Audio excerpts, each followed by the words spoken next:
my name is Helen Mason and I'm going to show you how to make a tent peg for part 2 of the unit 2 of the Forest School Leader course. Now I'm going to start off by using my loppers. Now these are a pair of children's loppers because that's what we have in school, so the handle's slightly shorter, but they'll still be perfect for this purpose.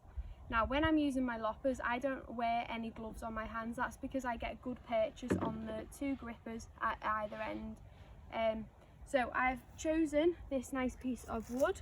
I'm going to rest it on this block here, and I'm going to aim to cut this little piece here for a nice tent peg. I'm wanting a little piece of wood that's as straight as possible so I can use it later. Now when I use my loppers, I have my hands outstretched in front of me. I get both feet in a firm position on the floor. I open them out and I push it through the loppers. Now this is a very stiff branch, but that's gone through like that. If I had adult loppers, the length of the handle would have been more helpful there to cut through that. So that's how I've used the loppers. Now this wouldn't be much good as a tent peg as it is, so we need to sharpen one of the ends. So to do that, I'm going to use my sheath knife, which is here. And when I'm using a sheath knife, I'm going to be sat down so I've got a good position. My legs are firmly planted on the floor. And before I take it out of its case, I'm going to put a glove on my helper hand, which is my left hand, because my strong hand is my right. Okay, I have my, I'm going to take the case off like this. And now whilst I'm not using it, I'm just going to make sure it's down near towards the ground with the blade pointing away from me.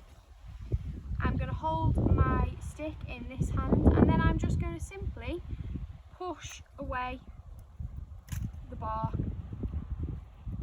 as much as possible. Now it is quite stiff, so the smaller pieces are actually better than larger ones, and we can just keep doing this until we've got it into a nice point that would stick into the ground. It's an incredibly satisfying job. Now Floss is coming close, so I'm going to put that down out of the way until she moves out the side. Floss away. Okay. And then again I'm going to pick it up and then just continue to work my stick into a nice point at the end. Now as you can hear, occasionally when I miss, I'm hitting the ground. My feet and my legs are nowhere near where the blade is landing, and I just keep pushing this down. Now you can do really small ones, but it'll take you much longer. However, that is very useful when you come into towards the end, as you want to make sure you're being very precise with the slices that you're making. Okay, just have a little look at that. Again, I'm just lowering my hand to the floor to make sure it's safe.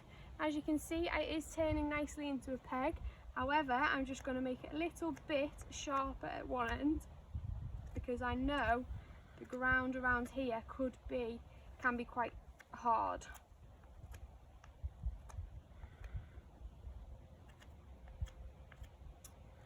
Do this all day.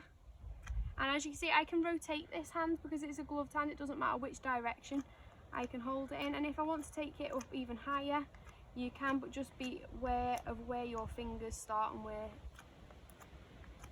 the wood ends. And that, I think, is a perfect looking tent peg. Now before I put this down, before I just drop my sheath knife and walk away, I need to make sure I have put my sheath knife back into its container like this, and it's placed on the floor in my working space like this, whilst I can go and see my thing.